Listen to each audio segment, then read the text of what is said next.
లోకాశలు అంటే ఏమిటి? ఇవి ఉండేవారికి పరలోకం గూర్చిన ఆశలు ఏమీ ఉండవు. చెప్పాలంటే వారు ఆచారబద్ధమైన భక్తి చేస్తారు. గాని ఆత్మతో, సత్యంతో దేవుణ్ణి ఆరాధించరు. లోకంలో కనబడే ప్రతి దాన్ని ఆశించడాన్ని లోకాశలు కలిగి ఉండటం అంటారు. లోకాశలతో నింపబడి ఉన్న వారి దృష్టిలో దేవుడు, భక్తి, పరలోక రాజ్యం అనేవి ఊరికే పలికే ఊత పదాలు.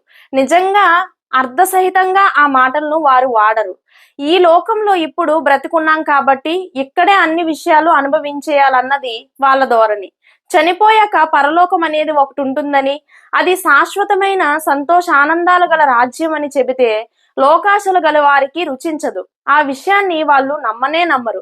ఇన్ని విషయాలు తెలుసుకున్న మన పరిస్థితి ఏమిటి?